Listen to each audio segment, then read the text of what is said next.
धनतेरस क्यों और कब से मनाई जाती है? धनतेरस की पौराणिक कथा। एक बार लक्ष्मी माँ भगवान विष्णु के साथ विचरण कर रही थी। एक जगह पर भगवान ने लक्ष्मी माँ को कहा कि आप यहीं रुकें और जब तक मैं वापस ना आ जाऊं आप यहीं रहना। माँ लक्ष्मी का मन व्याकुल हो गया और वो भी विष्णु जी के पीछे पीछे दक्षिण दिशा की तरफ जाने लगी। आगे जाकर सरसों के खेत आए। खेतों में लहलहाती सरसों बहुत ही सुंदर लग रही थी। लक्ष्मी माँ ने एक फूल तोड़ा और श्रृंगार किया। आगे जाकर गन्ने के खेत आए तो उन्होंने गन्ने के रसीले मीठे रस का आनंद लिया। तभी भगवान विष्णु वहाँ आ गए और माँ लक्ष्मी से नाराज हो गए। विष्णु ने कहा कि उन्होंने किसान के खेत में चोरी की है और अब उन्हें 12 साल तक किसान की सेवा करनी होगी। तब माँ लक्ष्मी गरीब किसान के घर पहुंची और वहां रहने लगी। एक दिन किसान की पत्नी को माँ लक्ष्मी ने उनकी प्रतिमा का पूजन करने को कहा। किसान की पत्नी ने वैसा ही किया। ऐसा करते ही उनके घर में धन्य धान्य भरने लगे और जीवन बहुत सुखी हो गया।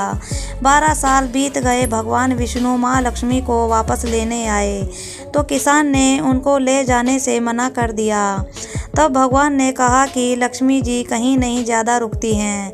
ये तो श्राप के कारण वो 12 साल तक थी। लेकिन किसान कहने लगा कि मैं नहीं चाहता कि माँ लक्ष्मी वापस जाए। ये सुनकर माँ लक्ष्मी ने कहा कि अगर आप मुझे रोकना चाहते हैं तो धनतेरस के दिन घर को स्वच्छ करके साफ सुथरा करके रात में घी का दीपक जला कर रखना और शाम को पूजा करके एक तांबे के कलश में सिक्के भरकर रखना तो मैं उस कलश में निवास करूंगी। इसी वजह से धनतेरस के दिन लक्ष्मी जी की पूजा होने लगी। धनतेरस मनाने की पौराणिक कथा दूसरी भी है। पौराणिक कथाओं के अनुसार एक बार महर्षि दुर्वासा के श्राप के कारण स्वर्ग श्रीहीन ऐश्वर्य धन वैभव आदि हो गया था। तब सभी देवता भगवान विष्णु के पास गए। भगवान विष्णु ने उन्हें असुरों के साथ मिलकर समुद्र मंथन करने का उपाय बताया और ये भी बताया कि समुद्र मंथन में अमृत निकलेगा जिसे ग्रहण कर तुम अमर हो जाओगे। साथ ही स्वर्ग की संपदा भी पुनः लौट आएगी। यह बात जब देवताओं ने असुरों के राजा बलि को बताई तो वे भी समुद्र मंथन के लिए तैयार हो गए। वासुकी नाग की नेति बनाई और फिर उसके बाद मंदराचल पर्वत की सहायता से समुद्र मंथन को मथा गया।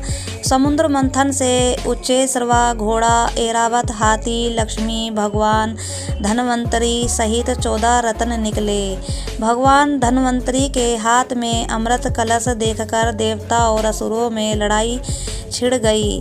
तब भगवान विष्णु ने मोहिनी अवतार लेकर अपने हाथ से देवताओं को अमृत पिला दिया और असुर उससे वंचित रह गए। शास्त्रों के अनुसार इसी दिन भगवान धन्वंतरी का जन्म हुआ था।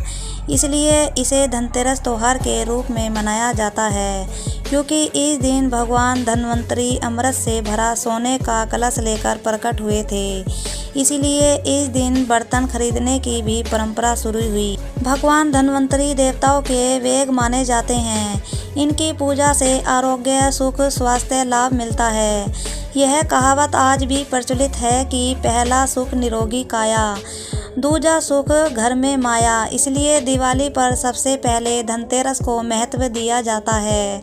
धन्वंतरी के प्रकट होने के उपलक्ष्य में ही प्रत्येक वर्ष धनतेरस का त्यौहार मनाया जाता है और कहा जाता है कि भगवान धन्वंतरी के उत्पन्न होने के 2 दिन बाद देवी लक्ष्मी प्रकट हुई थी। इसलिए धनतेरस के 2 दिन बाद दीपावली का त्यौहार भी मनाया जाता है। तो इसलिए मनाया जाता है धनतेरस का त्यौहार। तो उम्मीद करती हूँ फ्रेंड्स ये कहानी हमारी अच्छी लगी होगी। अगर अच्छी लगी है तो वीडियो को लाइक करके चैनल को सब्सक्राइब अवश्य करें। तो आज के लिए इतना ही। अगली वीडियो में फिर मिलेंगे। धन्यवाद।